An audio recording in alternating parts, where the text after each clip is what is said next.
Is your agency truly scaling if it would collapse without you for just 1 week? Hello and welcome to the Boostara Podcast. I am your host, James. On the Boostara Podcast, we speak to leaders in business and uncover the truths and insights from their amazing experiences. At Boostara, we help businesses boost growth, cut costs, and gain better business insights. If you'd like to learn more about how we can help you, type the word growth into the comments below and I will be sure to reach out. Today, as I was just joking, Juliana, the approach to Christmas, the kids attacked my space. I'm really happy to share that we're joined by Juliana Marulanda, founder at ScaleTime. Hello, Juliana. Welcome. My house is glittered in Christmas, so I am with you. Brilliant. Well, no, fantastic to have you, Juliana. I mean, for those of our listeners that are not familiar with yourself, not familiar with ScaleTime, could you give us a little bit of a backdrop as to yourself, ScaleTime, and your journey to where you are today? Yeah, for sure. So what we've now helped over 1,000 businesses to scale, and we're extremely proud of that. And really helping with the back end, right? Like all the operations. So whether it's how do we onboard a client so that their retention, really sticks? How do we better manage projects? If you're hiring a sales team, like what's the process, right? And now going into the new year, we're really, really focused on data, to help power performance and owners' decisions. So that's a little bit about ScaleTime and how I got into it. My background is, so I started off after uni, one would say, like basically working on Wall Street, looking at spreadsheets for 16 hours a day and, doing financial modeling, which was not my favorite cup of tea. It was, we're just like grinding for forever. And so then I switched over and I became, if you can think about this, way back in the day, like traveling salesmen or traveling salespeople. I was like a traveling ops person, working for sports and entertainment. So they would pick me up and drop me off in a different city, about every 3 to 4 weeks. And we're talking massive, entertainment and sports venues. So think Super Bowl, USTA tennis, Ryder Cup, right? Like all these crazy events. And the gig was, you had to hire a team of anywhere between like 60 to 80 people. And I was in my early 20s. I did not know how to manage. Remember, I was looking at spreadsheets. Like people was like a whole other thing.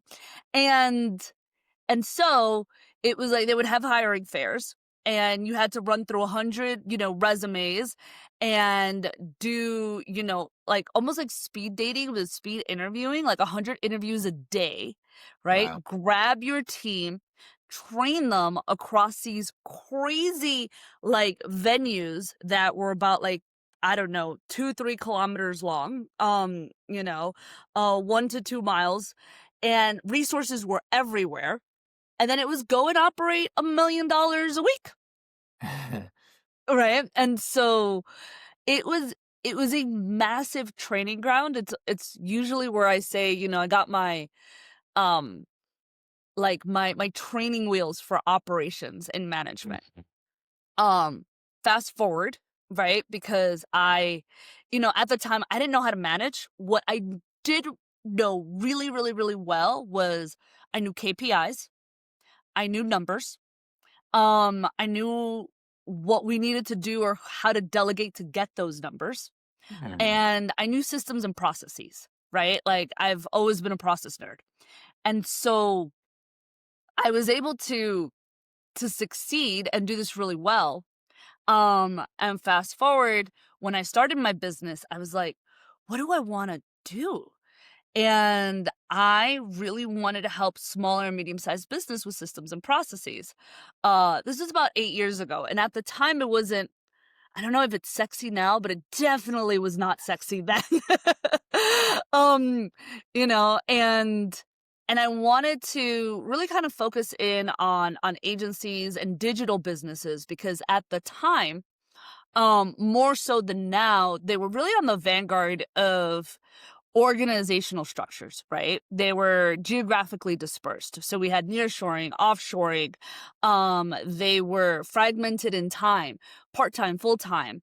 They were collaborative, strategic partnerships, white labeling, co-labeling, right? And so how did we make, an organization deliver on time every time where your team is everywhere coming in and out all the time, Mm. right? That was the problem that I wanted to solve. And we've been doing that ever since. And now we're getting into data for small businesses and businesses intelligence so that we can really give even more of a competitive advantage.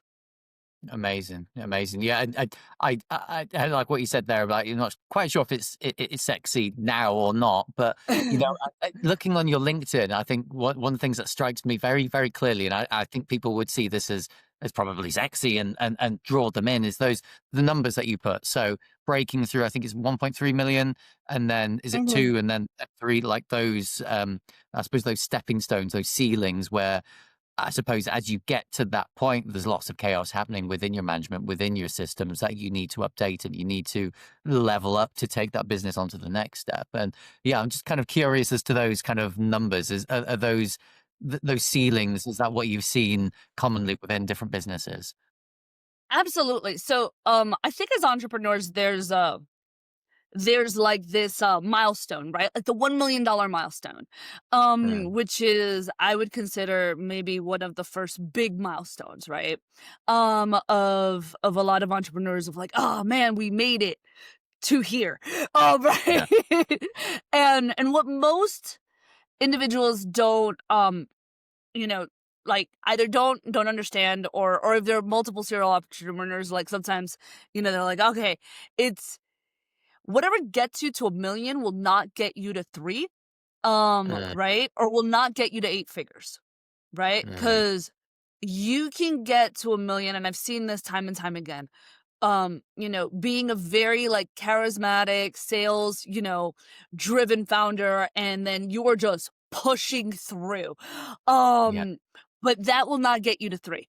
And so what Yeah. happens a lot of the times, and at first it started as like this anecdote, and then I started collecting data on it because I was like, this is fascinating. Um, is that people get stuck around the 1.2, 1.3, and they can get stuck there for years. Like I've Mm, had clients that have come to me being like, I've had this business 15, 20, 25 years, and we're at like 1.25, and we cannot get beyond it. And I would say the unblocker that really kind of pops the cord on that is you need a leadership team, right? Like you need people who are in leadership positions to actually be able to take on, and um and then to go beyond the referrals and having a mechanism for sales and marketing, right? Cuz what gets you to 1 million will not get you to 3, will not get you to 10. And would you say, what you've seen there with businesses, has those commonalities, stayed true in the length of time that you've been working with businesses on, on their problems specifically in this area? Have those changed? Is it always a kind of a founder-led issue where they need to develop the system, they need to bring in the leadership team, or have those changed over time, do you think? Not really. I mean, I think with AI right now, what is happening is a lot of what one would call like junior contributor positions, right, are getting sliced and diced in a Mm, way that are more efficient. I would say AI automation is helping to cut sort of like the lower tier of your team yeah. in making things, um I will not say more effective because it does not work for everyone. But it definitely is making it more efficient, to get through a lot of the grunty work Mm, if it were of businesses. mm, So I think that is working. Um, However, to get, I would say from 1 to 3, right? Mm, We need better systems and processes. From mm, 3 to 10, we need leadership, and data. And mm, so what I have seen is that even if you're using automations and even if you have a system, like sometimes they're very piecemealed systems. Like, for example, I've seen teams have great automations for their marketing, mm, right? And so it's like, oh yeah, we have the funnels and we have, our automations and our email triggers and all of this stuff, right? Which is fantastic. But then let's say for client onboarding, it's still extremely manual, right? mm. So it's not necessarily systemic across the board, Yeah, right? Um and it's, and oftentimes we're not looking at all of the pieces of the business from a process driven way, right? yeah, Because I'm very process first, right? So like before you get into, like all of the exciting like automations and AI and all of that, or even BI, like if your process is not there, your outputs are just going to be all sorts of funky. mm, yeah. And I guess from your perspective as well, like you've touched upon it with the leadership team. It's you can bring the processes in, you can have great processes, but those need to be analyzed constantly, right? And strategically, you need to ask the right questions of the processes and the data that it's producing. And if you're not asking the right questions at the right moments, you're not looking at the data in a correct fashion, and you're not caring about it. I guess that's where the leader comes in, right? The leader will look at everything, or should be looking at everything and asking the right kind of questions. But if that leader steps away and there's no one doing that, then it can be worthless, because you can have processes in there, data coming out, but nothing's being done about it, nothing's being updated, nothing's being changed, then you can be going the complete wrong direction. Yeah, absolutely. Like process for process sake is just bloat, right? Like, I mean, because you can create a lot of bloat in your organization in terms of, and I think that's the fear of a lot of people is like, well, I don't want to be super process heavy because we ruin our nimbleness or we ruin our ability to be agile. Um, and you know, I think one, like your processes have to be somewhat flexible, especially to the maturity of the business that you have. And two, you're absolutely right. Like if there's no feedback loop, if there's no one looking at, is this working? Is Mm, this still working?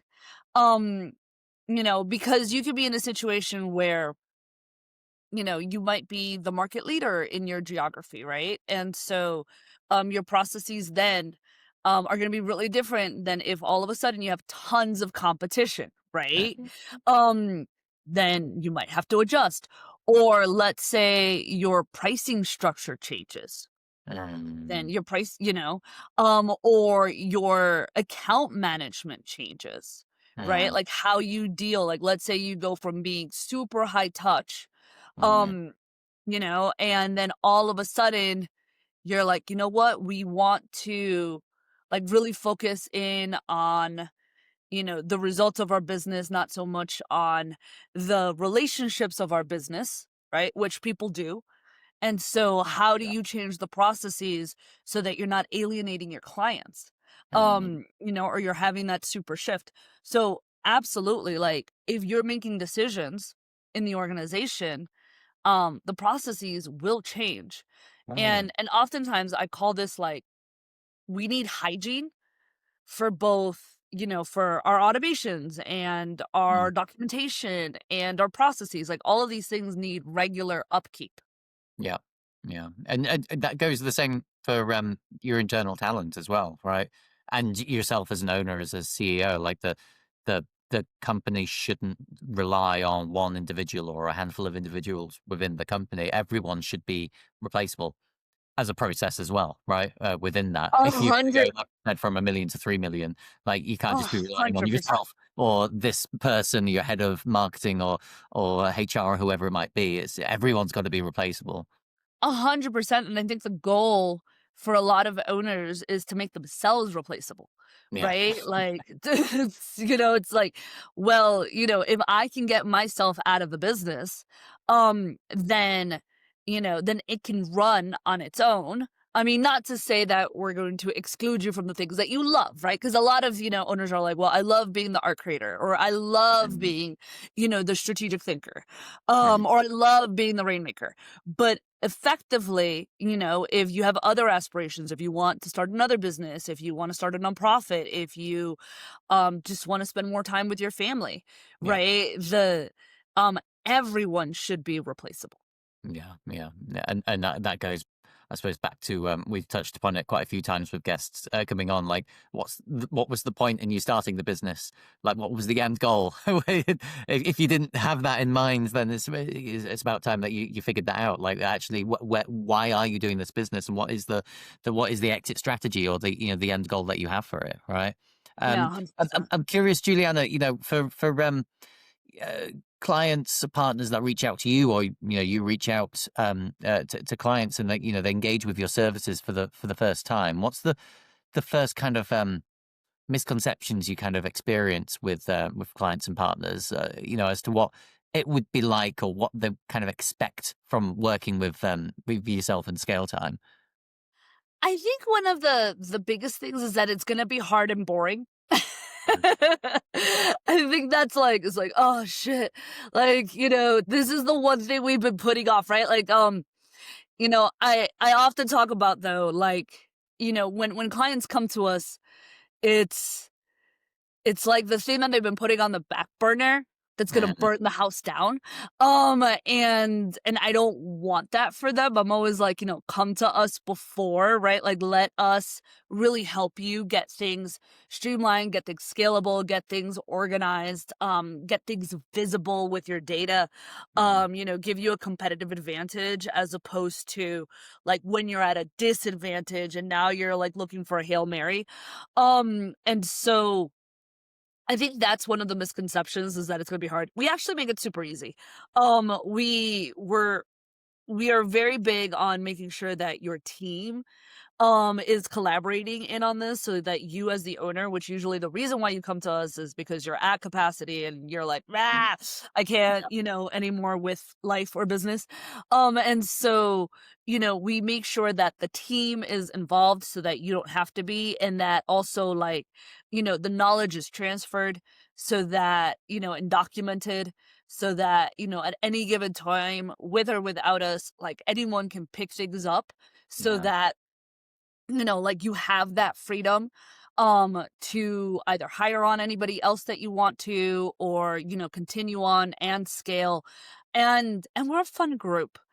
mm, Like, I'm very big on making it so that, ops and data is actually something that you look forward to talking about. yeah, And most of our clients and their team end up super geeked out, and then they end up looking for stuff and then educating me on things that I didn't even know. So it's a really exciting place where, I try to make it so that the knowledge transfer is really easy and right, people are super excited about what they're doing. And most of our clients end up showing off things that would typically be kind of boring, and then everyone's like oohing and eyeing. It's like, I don't know, they end up with O faces. yeah. So they're like, "Ooh, ah." So it's it's great. So I would say that's the highest misconception. And I don't know, maybe other operations people may think is boring and hard, but we don't. I guess, coming to you guys, it's not like trying to find a short. You'd rather it not be a short term fix. Like, the house is burning, Mm. fix it. You'd rather people come, like, we want to optimize our business. Can you help us figure out, where we can safety check our house, safety check our business, to help us to build it bigger, right? I guess that's what you would rather kind of work with people on. Yeah, I mean, I love the clients that, are with us for a relationship and we're helping them scale throughout, right? Mm, But also absolutely okay with the people who are like, "Hey, we need to fire hose this down. Can we work Yeah. for a little bit and then we'll come back when things, when the smoke is out?" I'm okay with that too, right? Like I think everyone has different needs Mm, and we are very empathic about that. Like I don't know, I have seen so many things happen in business that no matter how you come to us, I just have tons of empathy for where you're at, and my goal is to just get you to that next step, like yeah. whatever it is that you're looking for.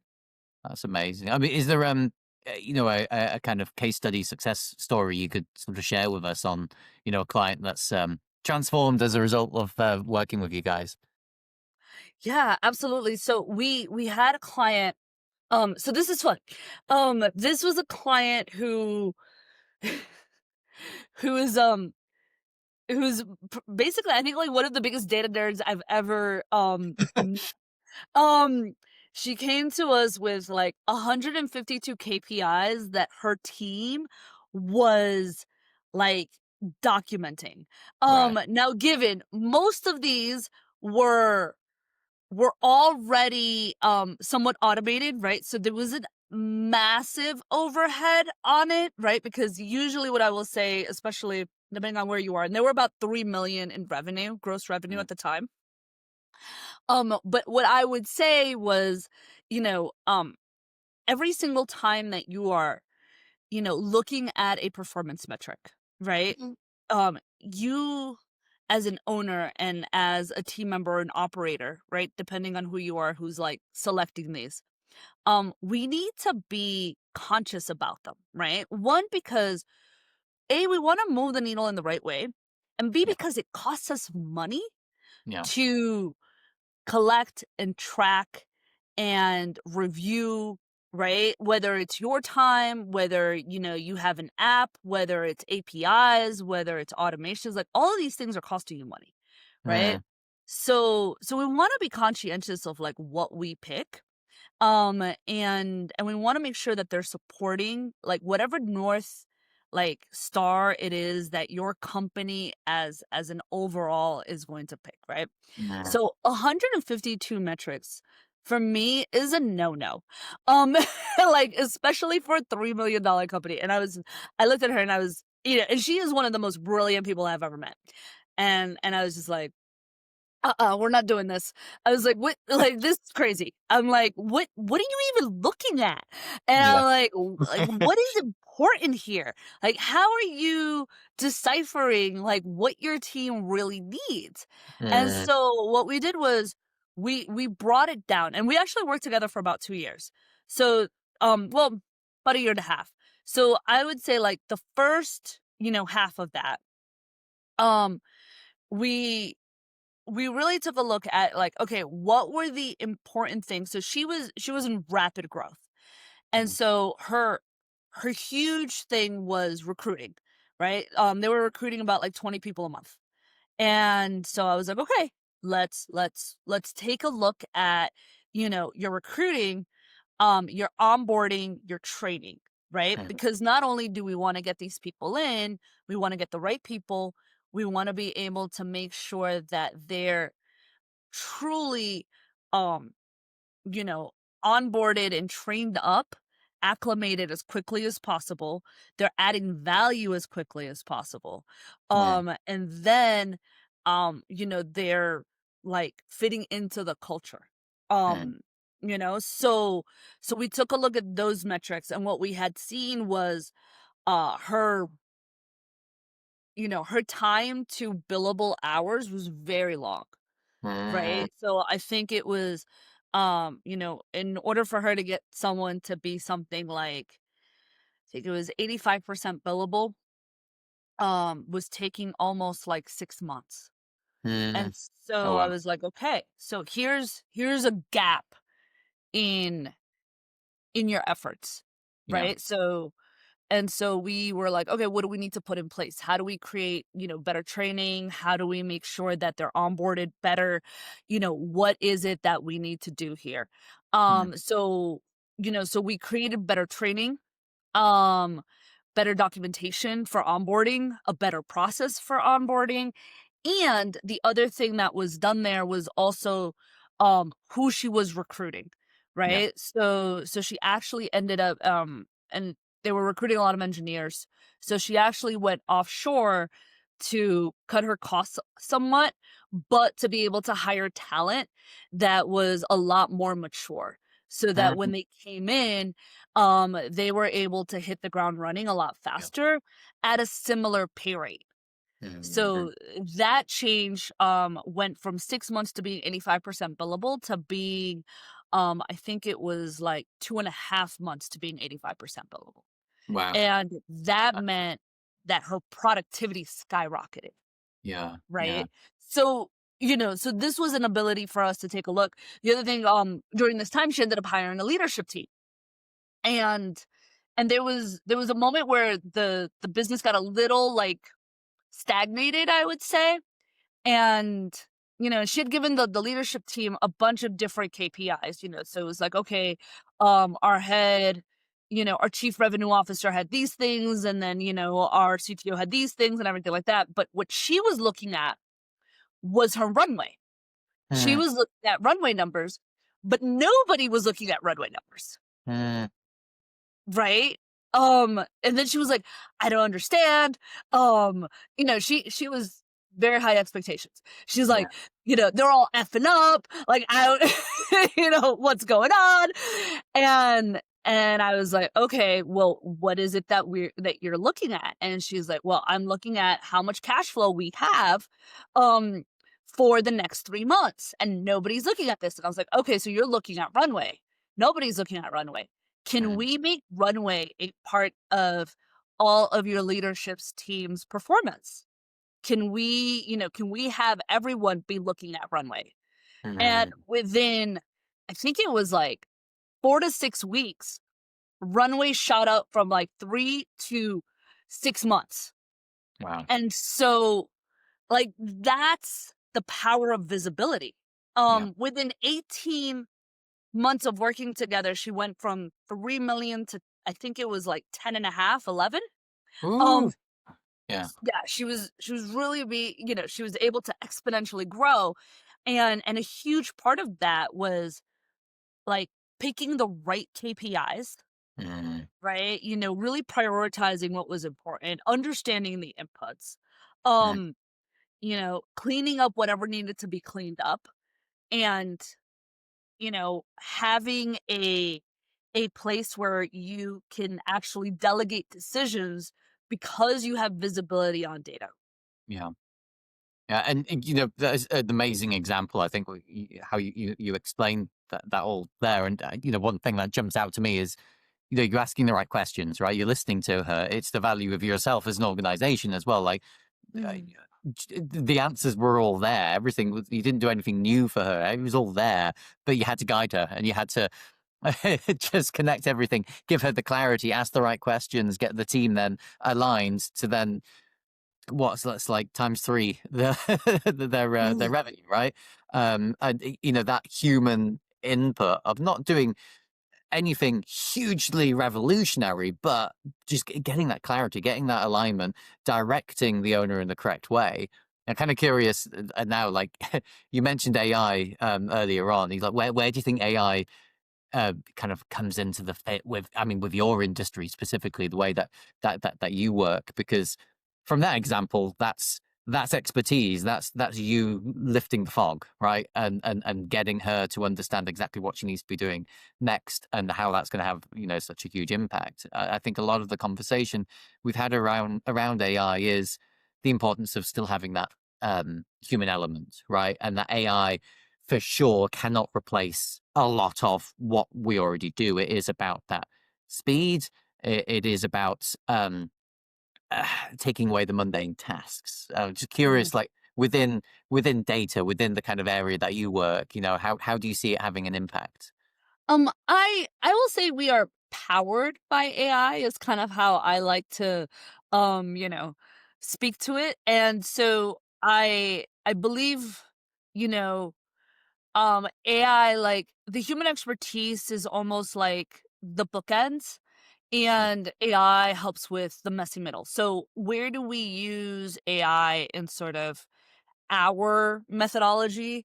Um, so in the beginning, let's say we have, a data demo and people can take a look at things, but what we try to do is customize things for individuals, right? Mhm. So we will often prototype visualizations with AI because it's super fast, Mm. right? So like let's say someone wants they're like, "Hey, you know what?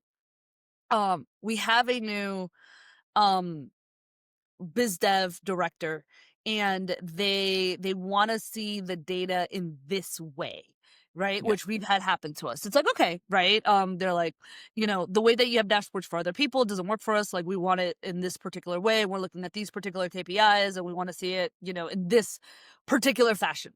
Cool. Mhm. Not a big deal. So, so we take the list of KPIs that we have. We often will use Claude for data prototyping because it's very easy. We'll throw it in Claude. And Claude already has like most of like how we like things, right? Because it's trained. Yeah. And within a couple of minutes, we'll have a prototype that we can show, right? Nice. And then we can play with it without having any code, without having to, spend hours, without having to spend money, Yeah. on someone to go ahead and, go for it and like, do all of that extra work because all we want to do is verify the visualization, right? We just want to validate, hey, is this how you want things to be? Mm. And, and usually it's a yay, nay, modify, move this around, copy this over here, blah, blah, blah. And we could do that very easily. And oftentimes we could even do it live, Yeah. which is not something, I don't got like a wizard engineer in the back end coding live, right? Like I can just do that with AI. Yeah. So that saves us time, money, effort, and we can validate super quickly. Yeah. Um, with like, using AI. Now, we will then take that absolutely and then go and codify it with actual code for the client, so that it's way more sustainable because if you're trying to vibe code and sometimes we will like start with vibe code but we will always clean it up. It's often bloated. Yeah. It's getting a lot better, but vibe coding, it doesn't have the expertise. There's tons of glitches. Things aren't sometimes the way that you want them. It will go rogue. Yeah. Like for as much context and syntax and everything as you give it, like it will just go rogue on you. So we will always have someone, we will always have a programmer who will actually take code and make it clean, right? Like Mhm. we want clean code. So that's where a human will come in. Right. Yeah. So like now we have to bring in a human to go ahead and actually codify that. The other thing that we will use AI for tons is cleaning up dirty data, right? Mhm. So we will get data from clients and, we have yet to have a client with 100% clean data, Mm. right? And so, helping us to clean up the data, helping us to do the forensics of where the data went wrong, is also a super tedious task that I will say is, we have our data scientist and we have AI, right? So like AI will do maybe 55% of it. And then you still have to go and investigate with a human eye and be like, okay, what is going on here? Right? Like, is it the application's fault? Is something being overwritten because of technology? Is it the API that glitched out or changed Yeah. or modified? Is it the staff that isn't pressing the buttons so the Yeah. inputs aren't going in, right? Yeah. Whether that's like in a CRM or a project management tool or in your accounting, right? Like, for accounting, like we were like, what is happening? Right. We had a financial model for a client and then we realized it was journal entries. Journal Mm. entries were the thing that were screwing us. And we're like, Mm. ah, oh, and it is like, can we prevent these, right? Can we have the information be done correctly from the get so that Yeah. we don't need journal entries because the journal entries are screwing up the data, right? Yeah. So things Yeah. like that. And then what we are looking forward to doing now is adding AI so that you can communicate with your data, Yeah. right? So now as you have a dashboard, And you might, go ahead and ask, me, is like, "Hey, what's going on?" Or "Hey, I'm thinking about this," right? Like, now we can actually use AI for alerts, Yeah. to say, "Hey, this number is bloated. You should check out to see if you have journal entries," for Yeah. example, right? So that, our team doesn't have to spend that time doing that, like, your team already knows. Mhm. Or you can actually ask it questions, which is Yeah. really neat. So, I think it's a collaboration between human and tech, uh, but the humans are still leading, I would Mm. say. Yeah. Yeah. It's really fascinating. I Mm, think, for everyone that's come onto this podcast and they've shared, how they're using it, how they've seen it, it's always very, very different. And we've actually had a few sort of data specialists come on, and they've all said completely different mhm, things. And yeah, I think the one the commonality between everyone is that speed, right?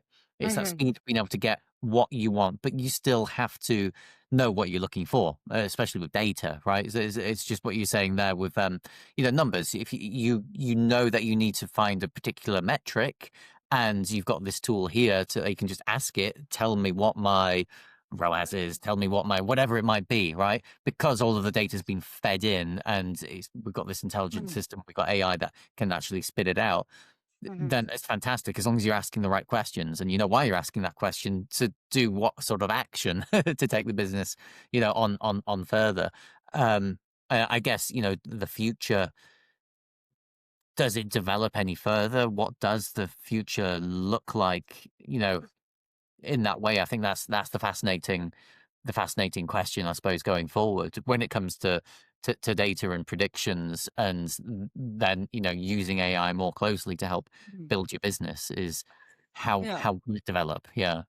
I mean, I think the differentiator right now is subject matter expertise, right? Mm, It's being able to have that subject matter expertise where you're able to ask that, very poignant question of like, I'm looking for ROAS, yeah. or I'm looking for, you know, um, like my acquisition numbers, or I'm looking for X, Mm, right? I think where things can go, right, is as the models start to develop more of their own subject matter expertise as we're feeding it into them, right? Then a person who doesn't know as much might say, you know, give me the top KPIs, and you could do this now, right? Like give me the top KPIs for this type of business, right? And then it'll spit stuff out. mm, Um, and then right now it may not be that good, right? Like right now we could say, okay, well maybe it has 75% accuracy, right? Like it's for some people that might be good enough. It's like, okay, well, I had 0 before, 75% better is way better than what I had right now. mm, Um, as I think as time goes on, we'll get to 80, 90, and then we'll get really, really like the models are getting more and more precise. mm, So I think the questions that we ask, right? Because I think right yeah. now, in order to get great outputs, um, the difference between like mediocre AI, like bad AI, mediocre AI, good and excellent AI is your ability to feed it context and Mm, ask the right questions, right? And that surely comes with subject matter expertise and some knowledge of how to make the AI model give you what you need, right? yeah. You don't necessarily need to be an LL engineer to have great output. You just need to have some semblance of like, okay, here's how I give it stuff so that it can give me back stuff that is consistent and good. Yeah. Um, Yeah. so I think that as time goes on, the human consistency doesn't need to be as good, Yeah. right? Um, and the human subject matter expertise doesn't have to be as good. So Mm, I think that's where um I think that's where we're heading, where it's grabbing all of our knowledge and just right? yeah. It's being trained on all of our SME knowledge. But I still think that um humans have a lot more case scenarios. Mm, So I think that then becomes of like, okay, well, you have as much knowledge as I do, but I have more scenarios than you do. yeah. until the thing has way more scenarios from subject matter expertise, right? So like I think, that's where we're heading. It's kind of a race for knowledge, if it were. Yeah, amazing. I'm going to ask you a question I ask pretty much Mm, everyone that comes on, Juliana. So, what you're putting on your own business hat for scale time. Um, if AI could take one part of your day-to-day business operations and you can step back and just, oof, don't have to do that, whether it's AI or it's automation or it's some kind mm. of, tech. But you don't have to deal with that part of your business anymore. What would have the biggest impact? Oh my God, I would love for it to take care of one of two things because it would make my life easier and it would make everybody else's life easier. I would love it to 100% take care of documentation. Mm, Like, I think documentation for so many businesses is such a heavy lift, and I think so many apps are doing a great job at now heading in that direction. Like Loom has a feature now where it will give you different types of SOPs based on your transcription. I think that's fantastic. I think it's yeah. fabulous. I would like, you know, it to be like 100% automated for people. I think that would be I would love it to be like 100% automated and somehow find a way to update itself, right? So that we don't have to go in and like manually like, oh my God, I have to hire a new programmer. So I need all of my programming SOPs to be up to date because the last time we updated them was, I don't know, like 3 Christmases ago or whatever it was, Yeah. right? Like, so, and we're screwed. So I would love for it to automatically document and automatically update itself. I think that would be a massive win for human beings. The other thing that I would love for it to 100% do is dirty data. Like if it could just um fix the dirty data, quantify it, qualify it, and then tell us where the input went wrong. Mm, Like yeah. I would love to not have to have my data scientist, which gets paid a lot, have to go in and do that type of like forensic data achievements because it's expensive and it is insanely tedious. Mm, Um, but it takes a lot of knowledge to kind of yeah. go in and slice and dice that data. So I Mm, mean, I think if we could do those two things from an operational standpoint, that would have like very macro um, significance for businesses. yeah. Yeah. Yeah. Yeah, totally. I mean, and because you like your data is only as good as your input, right? So being able to find out where that issue is quicker allows you to then act quicker as a result, right? Yeah, It comes down to speed. absolutely. Yeah. So yeah, speed and subject matter expertise. It's Yeah. like if we can. Like, that's the one thing that I would love to just feed the models. I'm like, "Here, bots, you take care of this." I have no issues with you having to taking care of this.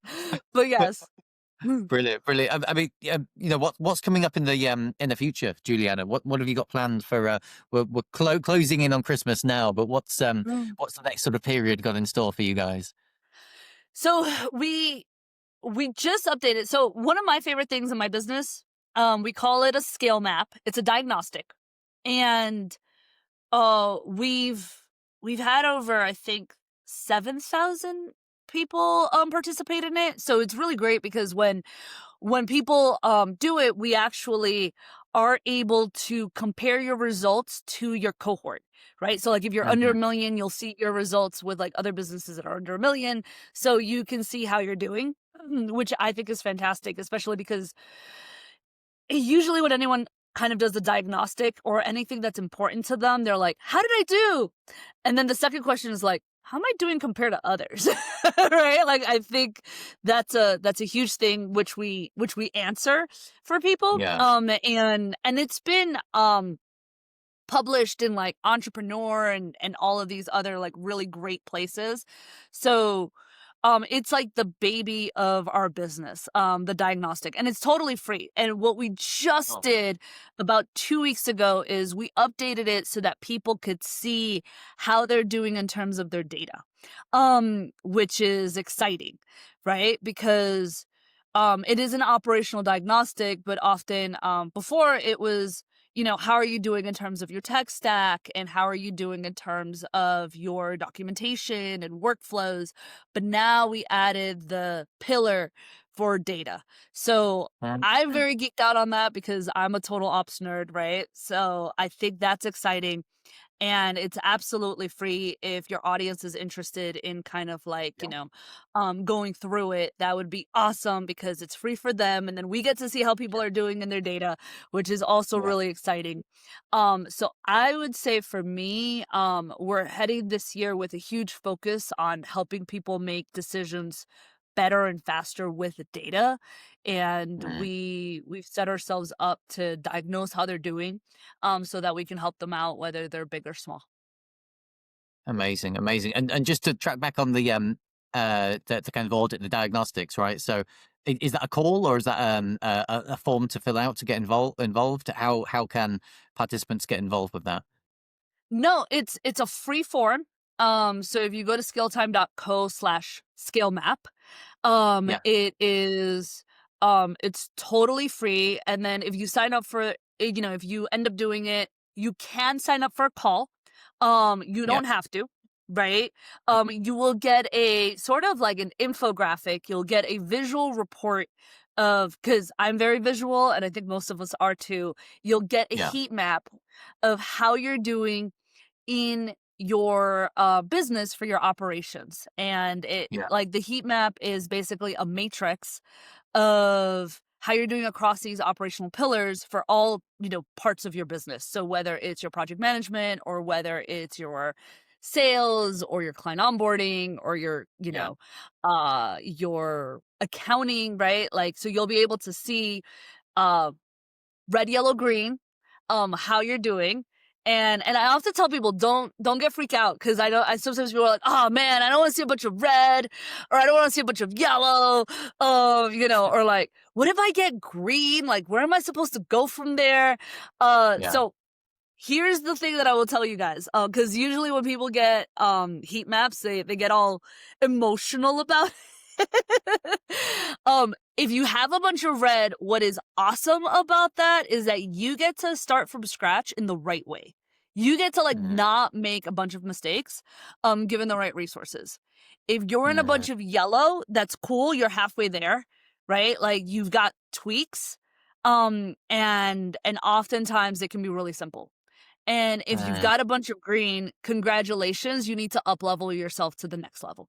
So, And that's that probably is more complicated. Is how do you keep that going, and how do you? It's more of mhm, a question mark, right? Yeah. exactly. So Yeah. I love the heat map because it's very visceral, but at the same time, it's very easy to flip those colors. Amazing, amazing. Oh, and I mean, for anyone that wants to reach out, not just to take part in that, but maybe to talk to you guys more and see yeah, how they can work together with you. I mean, who is an ideal client to work with yourselves? Yeah, right now, I would say if you are in sort of like the mid six figures, if you're seven or eight figures, absolutely. If you are, looking to take yourself to the next level, or Mm, if you are in the storm, or if the things are on fire, we'll still take you. We'll still take you if you're on fire. yeah. Right? But if you're looking to really power your performance for next year, absolutely, give us, send us an email. You can do Uh-huh. it to results@scaletime.co, or you can out to us on the socials. I'm old school. I prefer like a direct email, but you can Yeah. always go on our website, fill out a form, and it will take you straight to a booking page. So Yeah. that way you guys can, get right on the calendar. And right now, I am taking calls. I'm like, nope, I'm taking calls right now. And yeah, I would love to talk to you about your team, your ops, your data, and we can geek out. It's a free consultation. There's no strings attached, right? And I love to add value. And oftentimes what we will do is kind of give you a roadmap for the next 3 months of what you Mhm. can do and your team could do to increase your profitability or productivity. Amazing, amazing. Well, I will put the contact details below, Juliana, and for listeners listening, I mean, what is the? You've got a free audit, heat map Mm. to get to understand your business from a completely different perspective, and you've got the opportunity of a free consultation with anyone that's been listening. Got to this point. I think they will have already gotten such a positive take on yourself, Juliana, and making data that bit more exciting, but also clear, in those, 1.2 to 2 to 3 million and beyond, that's the point of analyzing your data, or understanding where the potential problems are and how to level up. So yeah, get in touch. I couldn't say it any louder or clearer. But Thank you, Juliana, I think, James. I think, just to review the podcast, a little bit in terms of the takeaways, for myself, looking at your data, understanding two things: your processes and your management as you step forward. And if we go back to that original hook, if you step away from your business for a week and it falls apart, there's a lot wrong with your business. And you can argue, it depends how far into your business journey you are, but you should be wanting to get to that point where you step away and the business runs like clockwork. And combining that expertise in processes, in data, and management, and what that means as you are scaling up, and how the management take control of the data to keep that wheel turning in your business is so important. And when it comes to AI, the takeaway from AI, and I think you reiterate what a lot of guests have said, is it's speed, it's efficiency, it's asking the right questions, but it's still keeping that human element in there, making sure that we've got that oversight, and that we're looking at the data correctly. We're asking the right kinds of questions, but keeping it going that bit quicker, that bit faster. Yeah. Any more insights you'd like to add, Juliana? Yeah, I think one of the things that I find super fascinating is, like, if you leave your business for a week, we actually have our clients do this. Our consulting clients. It's a stress test. It's like, Mm, and I would do it at different points of the business and see what goes wrong, right? Like, oftentimes I will have the team document, like, what they needed you for, or what they solved, or what was, like, what was stressful that got handled with you not mm, there, right? yeah, Or if it's a total emergency and you actually had to be there, right? But I will often have people at different points in their business journey stress test, being, I would say, um loosely part of the business, like, all right, you're checking in maybe 15 minutes every other day for a week, yeah, to going completely off the grid for 2 weeks, right? And just yeah, stress testing, like, how replaceable you are during that time. From a If you're a smaller business, from a production level, and if you're a bigger business, from like like a biz dev standpoint, like, can business development, can sales run without you if you're gone? yeah. Which parts of the business fall apart quicker Mhm. with you Yeah. gone, right? To then see what do you need to work on, right? In your Exactly. next years, yeah. Amazing. Yeah. No, fantastic closing insight, Juliana. Lastly, just a massive thank you for joining the podcast today, Juliana. It's been absolutely amazing having you on. Thank you so much for having me here, and thank you so much to your audience for listening. Brilliant. And yes, all listeners, thank you very much for listening today. Please do like and share this video so we can get this message out to as many people as possible. Thank you very much.